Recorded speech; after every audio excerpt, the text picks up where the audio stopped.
Oy, Takero, ano bang ating tatalakayin ngayon? Ayun, so yung unang-una, no, syempre, good job si Presidente Bongbong Marcos, no. Well, alam naman natin na nilindol ng 6.9 magnitude yung Cebu. Oo. Actually, ano ba, buong Cebu ba yun? Talagang matindi, no? Oo, karatig. Umabot pa sa ibang probinsya ata, yan no? nga, karatig probinsya. So, ngayon, natuwa dito yung mga kababayan natin sa Cebu, syempre. Hindi sa lindol, kundi sa tulong ng Presidente. Hindi, sa aksyon ng gobyerno ni Presidente Marcos. Na umabot siya ng 225 million aid, no? Grabe. So, naman. may tent, no, may syempre mga pagkain, tsaka syempre yung mga shelters. Pero doon ako sa doon ako sa bilis kamo kanina eh. Mabilis yung aksyon. Mabilis talaga ako. First time ko nakakita ng ganong klaseng tulong eh. Na sobrang yung may sistema ba? Kasi isang message lang pala ni Governor Pam ng Pambari 4. Alam natin Cebu. At ito pa, yung Cebu ay baluarte po yan ng mga, kumbaga, marami dyan mga DDS. Maging yung gobernador nila. PDP po ata yan, di ba? Pero, kaalyado. Pero, kaalyado yan. Bilib ka, kasi si BBM, walang kinikilingan. Walang sinisino sa pagtulong. Kasi, naalala ko nung Yolanda, nung kausap ni Paring Mar, yung mga Romualdez diba? Diba? Ano nangyari doon? Doon sila nasira talaga. Sabi nila, mangiyak-ngiyak na nga yung mga Romualdez noon nung humihingi ng tulong. Tipong sila na nga yung maraming namatay doon. Sila pa yung nagmamakaawa imbis na kumbaga ibuhos ng gobyerno lahat ng tulong. Pero good job dito si BBM kasi hindi niya ginaya yung ginawa ng mga nauna. Yung mga dilawan ka mo na porket hindi ka alyado, hindi ganun katindi yung tulong. Parang hindi ganun yung sinabi. Baka nakakalimutan nyo, na ang presidente ay Aquino at kayo ay Marcos. Parang ganun eh. You have to remember daw eh. Grabe. Kailangan yung... Actually, yun eh. Doon talaga nasira si Pinoy administration eh.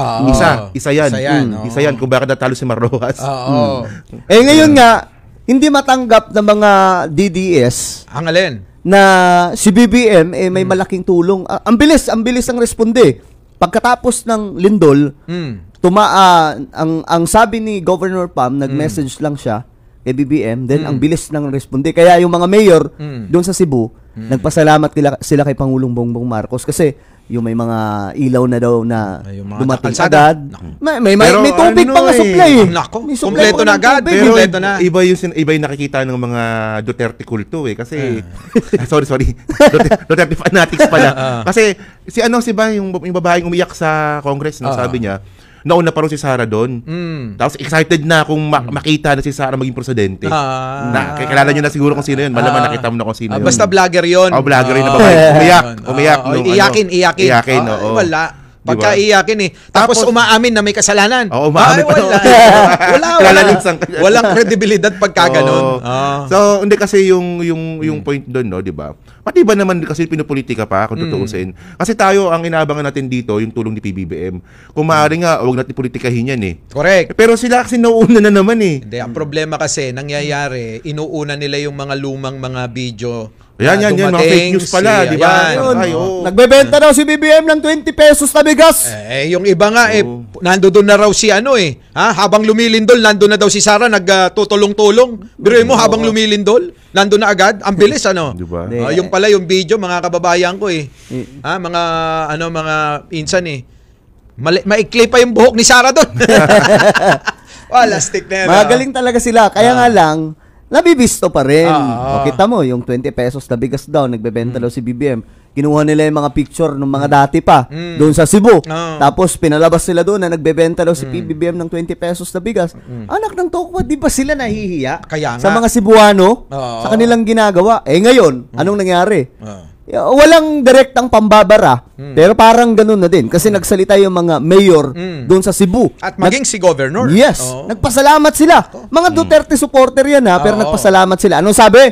Salamat kasi isang note lang, isang mensahe lang, andun na. Mabilis ang tulong. Ibang klase yung ginawa. At tingnan nyo yung Facebook page ng DSWD.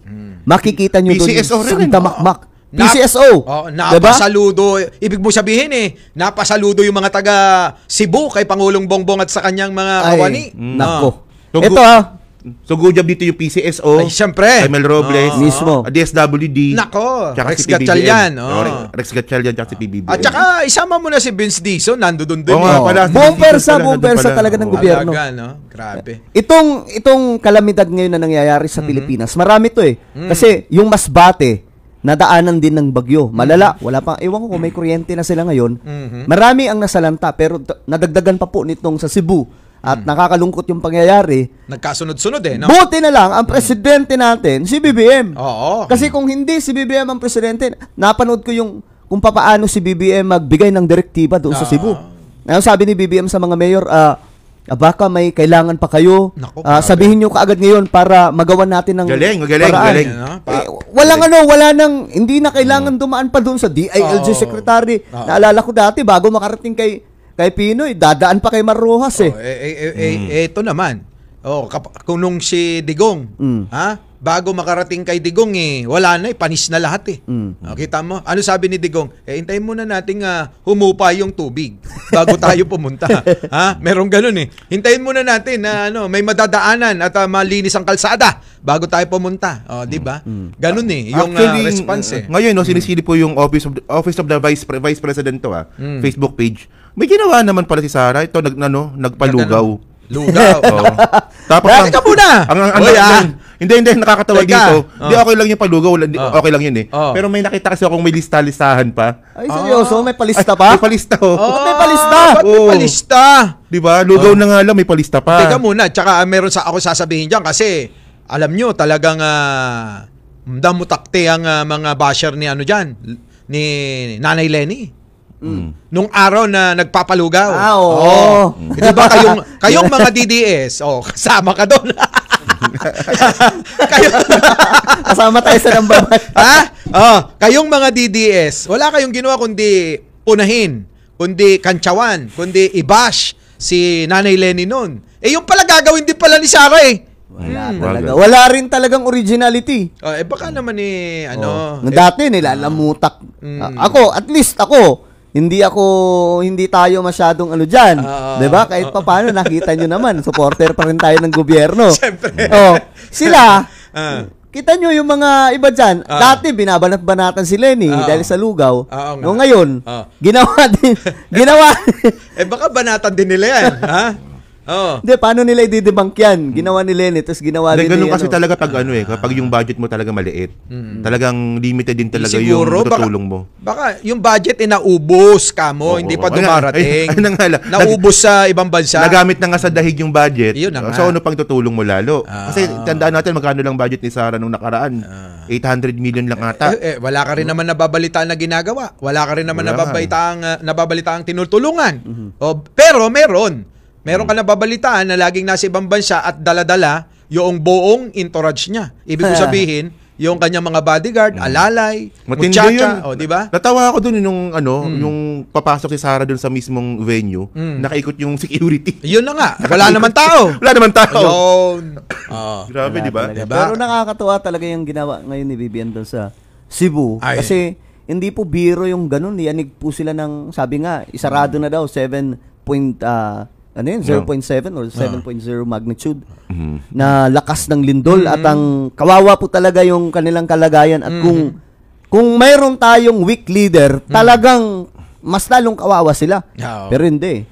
Kagagaling lang ni BBM doon sa Masbate. Pagkatapos doon, sabi ni BBM, nung time naka-schedule na, pagpunta sa Masbate, tinawagan daw niya si Secretary Chodoro na ikaw yung pumunta doon sa ikaw yung pumunta dito sa Cebu. At ayun, ang nangyari. Pero parang parang walang picture si Pambari 4 tsaka si Sara, no? Naghahanap ako Wala ba? Teka muna. Parang okay lang, baka wala siguro, baka lang. Not sure. Baka naman ayaw na. Alam mo naman matampuhin yung mga Duterte kapag nakita ka sa ibang kampo Ito nga nangyari. Si June Abines. Taga-Cebu yan. Galit na galit kay Governor Pam. Bakit? Kasi daw, tinrider daw. Tinrider na? Porque tumanggap ng tulong sa gobyerno, tinrider ang tawag? Ayaw ata nila na si Governor Pam nakikipag-communicate kay PBBM. Ayaw na papadikit sa presidente. Ay, sino tutulong? nagpasalamat pa. Oo. Nung nagpasalamat, galit na galit. Medyo Kailan ba makukulong yan si John Obinis na yan? Dapat makulong. Di, may kaso yan, di ba? Alam mo, may kaso yan eh. meron, May sedition atang kaso yan eh. ang bastos ka ng sinabi niya doon. Hindi ko nasasabihin kung ano yon. Pero bastos talaga. doon mo makikita yung karakter. ng mga DDS. Yeah, kasi Ayan. kahit ako, nag-react ako doon. Gumawa ako, siguro nakadalawang vlog ako doon. Sabi ko, grabe itong mga to. Gumawa na nga ng fake news. Kung ano-ano pa yung sinasabi. Hindi sila natutuwa na tinutulungan ng gobyerno yung mga Cebuano. So, kasi, yung ine-expect nila na nilindol na nga ang Cebu, pababayaan pa ng gobyerno ang Cebu. Hindi ganun. Hindi ganun ang nangyari, di ba? So, ibig sabihin, pati ba naman kalamidad, ginagawa niyong propaganda? Di ba correct. kayo nahihiya niya? Ayun nga ang natin. Diba? Parang yung mga DDS nung nilindol, magkamali ka. Bangag, magkamali ka.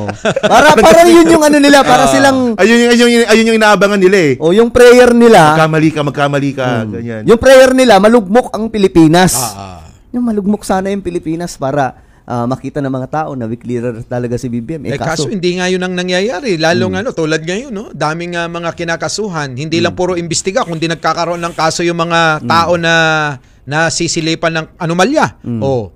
Yan lang nga. Sabi nga nung kaibigan mo, di ba? Puro daw sila imbestiga nun, pero walang nasampahan ng kaso. Correct. Ngayon, pati mga profesyon tatanggalin yung mga engineer sa DPWH. Correct. Ubos correct. So, kita mo? Ngayon, ang Cebu, kumbaga, ang Cebu ngayon, bagamat dumaranas sila sa ganong klaseng pangyayari, at least nakita ng mga Cebuano na doon na walang politika pagdating sa pagtulong ng ating pamahalaan. Biruin mo kahit yung mga kasulok-sulukan ng mga isla, dinadayo yun ng gobyerno parang magpaabot ng tulong. Ibang klase. At saka yung pinapadala talaga doon, hindi po yung mga dump truck na mga sasakyan. Talagang yung mga, ano ba tawag doon? 6x6. Ayan, mga malalaki talaga. Saka nandun lahat yung tulong. Araw at gabi. Nagtutulong. May tulong. Grabe. May ano talaga, may suporta. Mayroon pang ano doon may tubig pa nga. May tubig na nasa truck siya. Tapos tangke yan, tangke ng tubig. Tangke ng tubig kasi syempre yung mga nasa shelter kailangan talaga ng tubig. So, ganun po ang ginagawa. Then may mga shelter din na galing sa gobyerno, yung mga temporary shelter na ina-arrange doon. So, talagang ngayon lang ako nakakita ng ganun Kasi most of the time pagka ibang mga leader parang nauuna pa yung pagpapasikat bago yung tulong. Ito talaga, kumpletong aksyon. At hindi na rin ako nagtataka kasi nung time ng Yolanda, after Manalasa, sobrang daming patay. Sabi nga po ng yung record talaga nung sobrang dami. Yung nilabas na official record, mga nasa 10,000 lang ata yun or something. Pero sabi nila, higit pa doon, sobrang overwhelming daw talaga yung sobrang daming. Pero si BBM, ang nauna doon. Eto pa yan. Alam mo ba nabitin pa siya dyan? Kita mo, hindi na magkamayaw. Hindi na magkamayaw dyan sa Masbate. Hindi na magkamayaw dyan sa Cebu. Alam mo ba, meron pang pinuntahan. Nagkulang pa Tumakbo pa ng Pampanga. Yun ba yung namigay? Oo. Namigay ng kalabaw. At mukhang, kalabaw, at hindi lang kalabaw, baka mamimigay pa ng lupa. Namigay din daw po ng lupa. Yan. Hindi ba talagang namigay ng lupa? At alam mo kung sino nandun? Kaalyado rin ni Duterte. Sino? Si Aling Maliit! Oy! Siya yung nag-host doon sa kanya. Grabe, talagang si BBM ang nakikita ko, yun yung true leader. Kasi yung kapag leader ka, wala kang wala kang kinikilingan Siyempre. wala kang tinatangi. Kasi we are all Filipino. Pagdating sa kalamidad, pagdating sa pagtulong, once you are elected, lalong-lalo na ikaw yung presidente, dapat wala kang dyan. Dati, yung mga opisyal, yung mga nauna, di ba? O, kapag ikaw dilaw, medyo tayo dyan. Hindi, kapag dilawan ka, tapos, naapektuhan mahihirapan ka. Mahirapan ka. Malupit kay Digong. Kapag di ka kaalyado, ay wala ka. papakulong ka pa niya. Hindi, sasabihin sa'yo, mahirap kayo, mamatay kayo sa gutom. Sabing ganun At yung malupit dito, kung maalala natin yung sa Quadcom, di ba yung Quadcom, di ba? Yung mga mayor palang pinatigok dati, mga hindi kaalyado ni Digong. Ayun, sabi sa Quadcom yun Hindi ako may sabi nun Hindi kaalyado, kalaban sa politika. Kalaban sa politika. Sinampulan para matakot yung iba. Di ba kita mo yung kay Mayor Halili? Oo. Di ba kinokonekta din to sa death squad ni Digong, di ba? Kasi nga hindi ka aliado. So mas malupit 'yun. Di ba kung si Pinoy nung Yolanda, hindi tinulungan yung hindi kaalyado, si Digong iba malupit. Ah. Sabi ng Quadcom yun hindi tayo may sabi nun. Pinapatigok, di ba? So, Kay PBBM hindi. Oo nga eh. Walang ganon. Grabe. Kahit mga nakikitang dikit na dikit talaga kay la VP Sara, pero si BBM. Actually, pambalik water talagang ano yan makasara yan eh. Napanood ko Yeah, kaninang umaga, napanood ko yung kanyang mensahe na naiiyak. Naluluwa siya, no? Naluluwa. Hindi. Halata mo talagang mangiyak-ngiyak siya sa pagpupuri, pinupuri niya si Pangulong Bongbong at nagpapasalamat na rin. Oh, kita mo? No? Kasi malaking problema yun, ikaw gobernador. Halimbawa, ikaw gobernador sa iyong buong distrito. probinsya yan eh. Tapos, Probinsya bro. mangyari yung ganyan. Tapos, iwanan ka ng gobyerno. Ikaw lang, saan ka kukuha ng budget niyan? Correct. Saan ka manghingi ng tulong? Talagang sasagot ka sa mga sakit sa ulo yan. Sasagot ka sa constituent mo na hindi tayo tinulungan kasi hindi tayo kalyado. Dito hindi. Si BBM diba? kahit DDS ka, kahit PDP ka, basta Pilipino ka, tutulungan. Ito, walang halong pang-i-exage to, pambobola. Kasi kitang-kita naman sa mga balitaan. Wag lang kayong makikibalita sa mga dyan, yung mga anti-government. Kasi sila talaga, parang alam niyo, naghahanap lang lagi sila ng mali. Mali. Pag walang mahanap na mali, gumawa na lang tayo ng mali. Mga make na lang tayo. Nagbebenta na si BBM ng bigas, 20 pesos. Tsaka nando doon na si Sara. Habang lumilindol, nando si Sara, tumutulong na. Yan. Ano yun? Naramdaman na mukhang lilindol ngayon. Punta na tayo. Malay mo ba naman, baka na siya na si Madam Auring. Lilindol, pupunta na ako ron. Baka may technology si Sara, no? Na makabagong technology. Oy, teka muna mukhang tumatagal na tayo. Balikan natin yan mamaya. Magbabalik po kami. Makarangang isang sandali po. Opo, babalik ang The Big B